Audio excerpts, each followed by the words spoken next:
Hello student, स्वागत है आपका आज की क्लास में।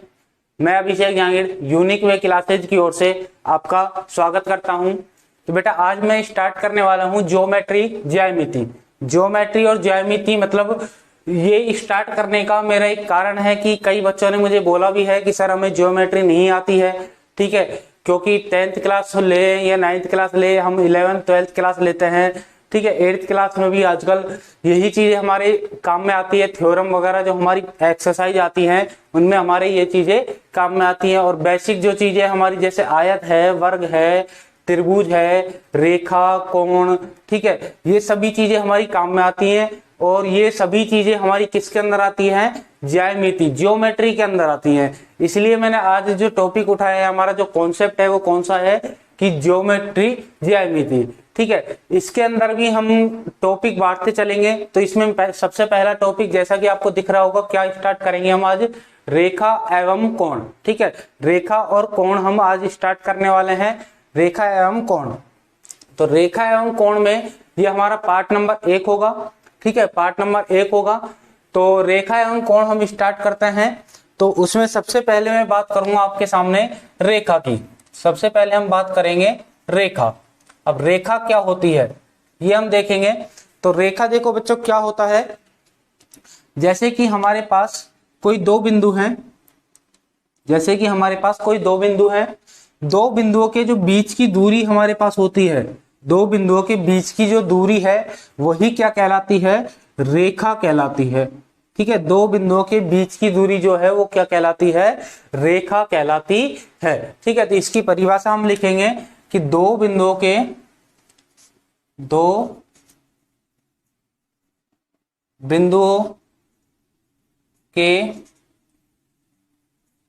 बीच की दूरी को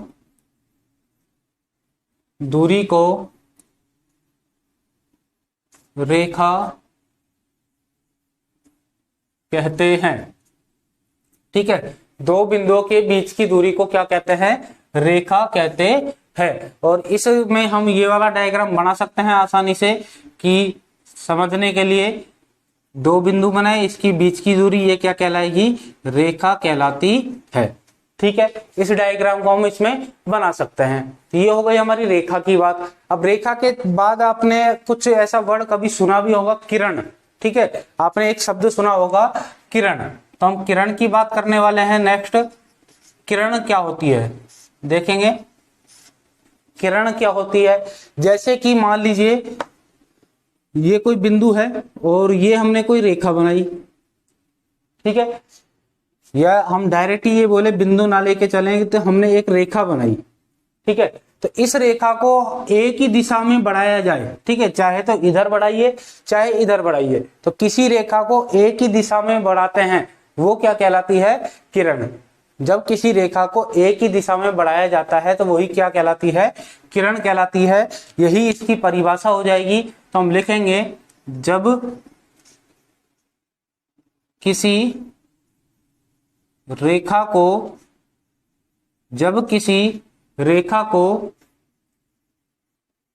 एक ही दिशा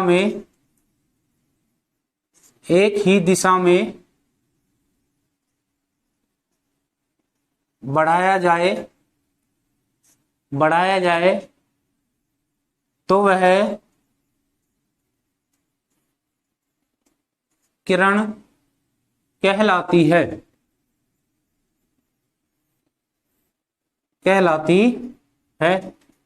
ठीक है। एग्जाम्पल के तौर पे हम ये डायग्राम बना सकते हैं इसमें, ठीक है। ये हमने एक डायग्राम बना दिया, इसको हम क्या बोल सकते हैं? किरण कह सकते हैं। ये क्या हो जाएगी? किरण हो जाएगी, ठीक है। तो हमारी बात हो गई रेखा की। किरण की एक बार वापस से देखेंगे, रेखा और किरण में क्या डिफरेंस होता है कि रेखा तो होती है कि दो बिंदुओं के बीच की जो दूरी होती है, ठीक है, दो बिंदु हैं उनके बीच की दूरी क्या कहलाएगी? रेखा कहलाएगी। और किरण की बात करते हैं तो किसी रेखा को एक ही दिशा में बढ़ाया जाए, ठीक है, चाहे तो राइट हैंड साइड बढ़ाइए चाहे लेफ्ट हैंड साइड बढ़ाते हैं, तो किसी भी एक दिशा में बढ़ाया जाता है तो वो क्या कहलाती है? किरण कहलाती है, ठीक है। इसके बाद हम देखेंगे आगे कि संरेखीय तथा असंरेखीय बिंदु। ठीक है, इसके बाद हम देखने वाले हैं संरेखीय तथा असंरेखीय बिंदु। संरेखीय तथा असंरेखीय बिंदु, ये सभी आपका बेसिक चल रहा है अभी। संरेखीय तथा असंरेखीय बिंदु, ठीक है। संरेखीय तथा असंरेखीय बिंदु क्या होते हैं, इनकी परिभाषा क्या होती है, एग्जाम्पल से सबसे पहले मैं आपको बताता हूं। जैसे कि कोई एक रेखा है हमारे पास, ठीक है, किसी रेखा पर 3 या 3 से अधिक बिंदु, या हम ऐसे बोलें कि 3 या 3 से अधिक बिंदु यदि एक ही सरल रेखा पर स्थित है, 3 या 3 से अधिक बिंदु यदि एक ही सरल रेखा पर स्थित है तो वो कौन से बिंदु कहलाएंगे, संरेखीय बिंदु कहलाते हैं। ये कौन से बिंदु कहलाएंगे, संरेखीय बिंदु कहलाते हैं। परंतु यदि ये 3 या 3 से अधिक जो बिंदु हैं वो एक ही सरल रेखा पर नहीं है तो वो कौन से कहलाएंगे, असंरेखीय बिंदु कहलाएंगे। ठीक है, वापस से आप सुनेंगे कि यदि 3 या 3 से अधिक बिंदु एक ही सरल रेखा पर स्थित होते हैं तो वो संरेखीय बिंदु कहलाते हैं। यदि 3 या 3 से अधिक बिंदु एक ही सरल रेखा पर स्थित नहीं होते हैं तो कौन से कहलाएंगे, असंरेखीय बिंदु कहलाते हैं। ठीक है, तो हम इसकी परिभाषा लिखते हैं, इसकी हम परिभाषा लिखेंगे।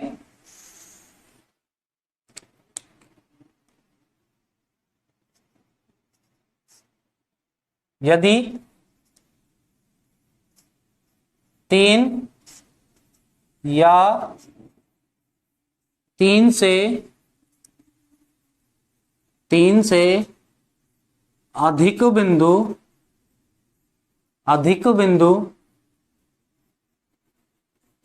एक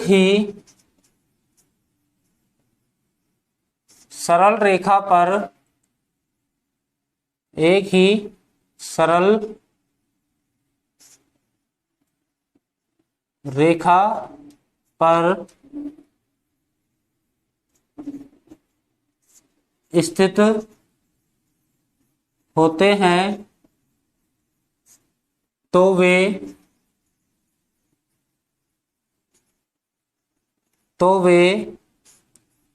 संरेखीय बिंदु कहलाते हैं तथा, ठीक है, ये हो गई हमारी संरेखीय बिंदु की परिभाषा। तथा यदि 3 या 3 से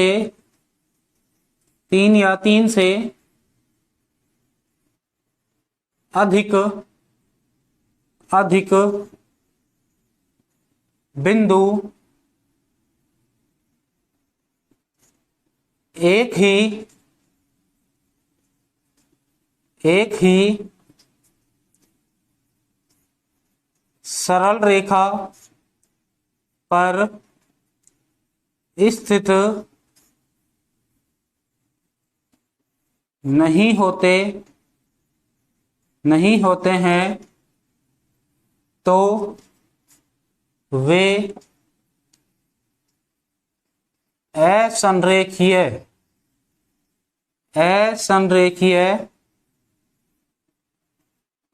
बिंदु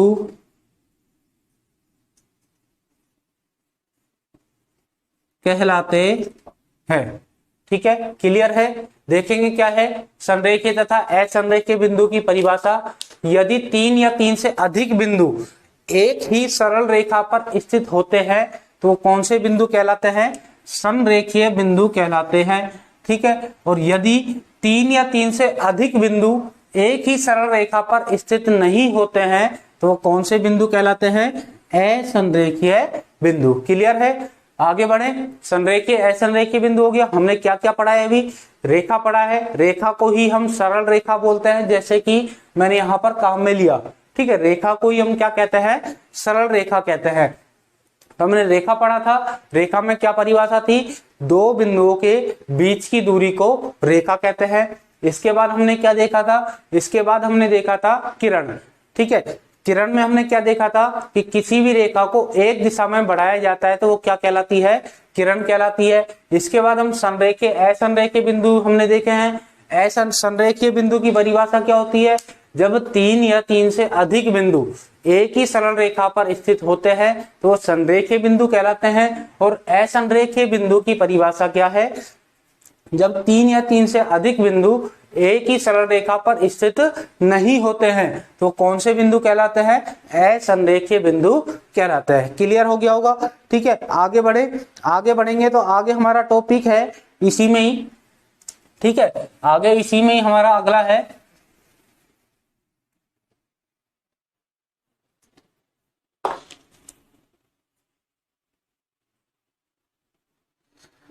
रैखिक युग्म। इसी में हमारा आगे है रैखिक युग्म। ठीक है, रैखिक युग्म। और इसी में ही हमारा आगे दूसरा जो आएगा वो आएगा तिर्यक रेखा। ठीक है, सबसे पहले हम रैखिक युग्म की बात करते हैं। जब अब इसकी परिभाषा में बात करता हूं कि जब दो आसन कोणों का योग 180 डिग्री होता है। ठीक है, जब दो आसन कोणों का योग 180 डिग्री होता है तो कौन से कोण क्या कहलाता है, वो रैखिक युग्म कहलाता है। इसकी परिभाषा मैं लिख देता हूं, जब दो आसन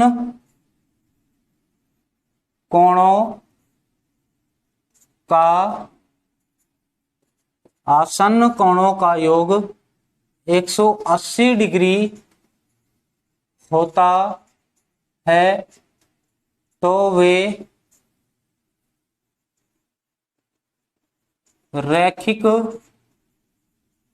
युग्म कहलाते हैं। क्लियर है, रैखिक युग्म क्या होता है, जब दो आसन्न कोणों का योग 180 डिग्री होता है तो वह रैखिक युग्म कहलाते हैं। अब यहाँ पर देखो एक नई चीज आई है कि आसन्न कोण, यहाँ पर एक नई चीज क्या है कि आसन्न कोण। अब आसन्न कोण क्या होता है, ठीक है, अब ये आपके दिमाग में चल रहा होगा। आसन्न कोण की हम बात करेंगे थोड़ा आगे। ठीक है, आगे हम जब चलेंगे, अभी कोणों के हम प्रकार देखने वाले हैं। ठीक है, आगे हम अभी हमारी रेखा वाला टॉपिक चल रहा है आज, जैसा कि हमने टॉपिक लिया है कि रेखा एवं कोण। अभी हमारा रेखा का पार्ट ही चल रहा है। जब हम कोण पर आएंगे तो कोण की डेफिनेशन पढ़ेंगे और कोणों के प्रकार हम पढ़ेंगे। कोणों के प्रकार में आसन्न कोण आएगा। ठीक है, तो आसन्न कोण हम वहां पर देखेंगे। फिलहाल आप इसकी डेफिनेशन को याद रखेंगे कि रैखिक युग्म की डेफिनेशन क्या है कि जब दो आसन्न कोणों का योग 180 डिग्री होता है तो वह रैखिक युग्म कहलाते हैं। ठीक है, क्लियर है। आगे इसी में ही हम किसकी बात करने वाले हैं, आगे हम इसी में बात करने वाले हैं तिर्यक रेखा की। ठीक है, तिर्यक रेखा की हम बात करने वाले हैं। तिर्यक रेखा, अब तिर्यक से आपको पता लग रहा होगा, तिर्यक का मतलब क्या होता है, तिरछा। ठीक है, तिरछी, तिरछा या तिरछी। तिर्यक का मतलब ही क्या होता है, तिरछी। लिख देते हैं हम यहाँ पर, इसका मतलब क्या होता है, तिरछी। ठीक है, तिरछी रेखा। अब सभी को पता है तिरछी रेखा ऐसे बढ़ाई जाती है। ठीक है, अब परंतु हम इसकी परिभाषा की बात करने वाले हैं। इसकी परिभाषा क्या होगी, जब कोई रेखा दो या दो से अधिक रेखा को भिन्न भिन्न बिंदुओं पर काटती है। जब कोई रेखा, वो कौन सी रेखा है, ये वाली। ठीक है, ये वाली रेखा है, वो दो या दो से अधिक, यहां पर मैंने कितनी रेखा बनाई है, दो रेखा बनाई है। जब कोई रेखा दो या दो से अधिक रेखाओं को भिन्न भिन्न बिंदुओं पर काटती है, अलग अलग बिंदुओं पर काट रही है, तो ये कौन सी रेखा कहलाएगी, तिर्यक रेखा कहलाती है। ठीक है, क्लियर है। तो इसकी परिभाषा हम लिखते हैं। इसकी परिभाषा अगर मैं लिखता हूं तो क्या होगी इसकी परिभाषा, जब कोई रेखा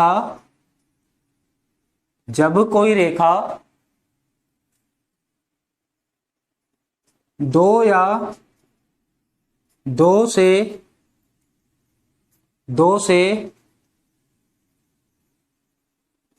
अधिक रेखाओं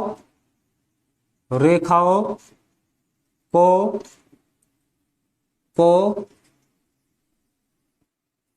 भिन्न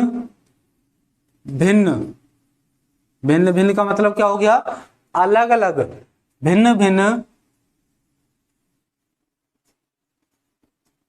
बिंदुओं पर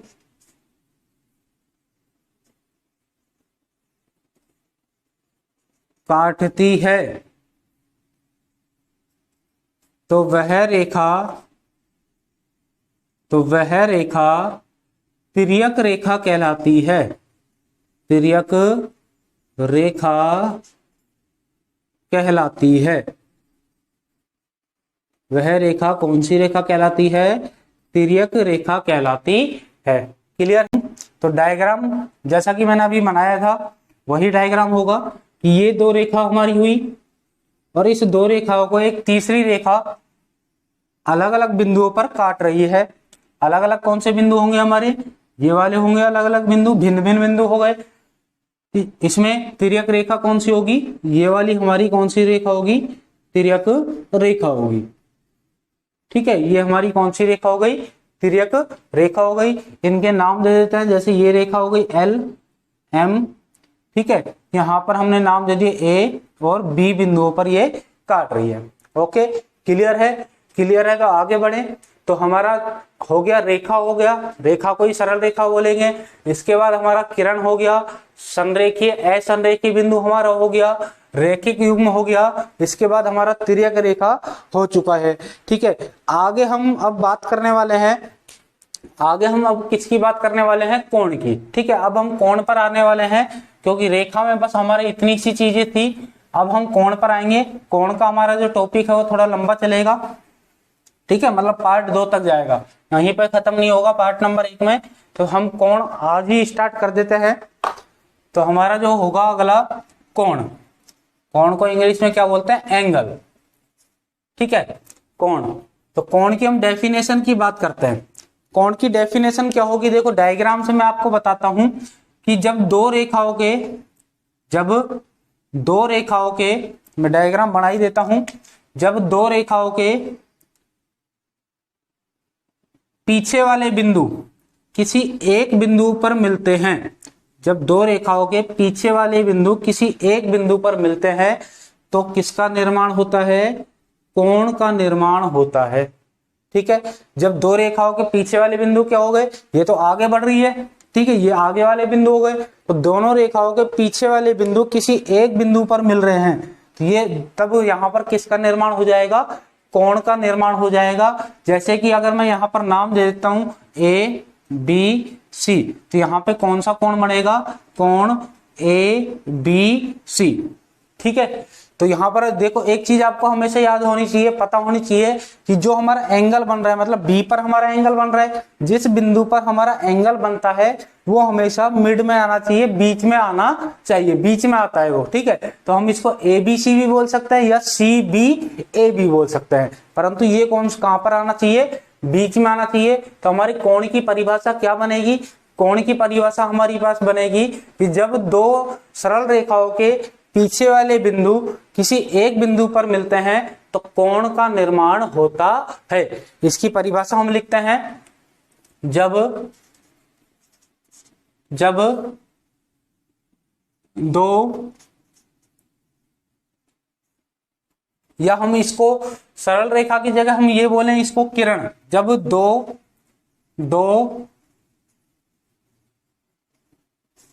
किरणों के पीछे वाले बिंदु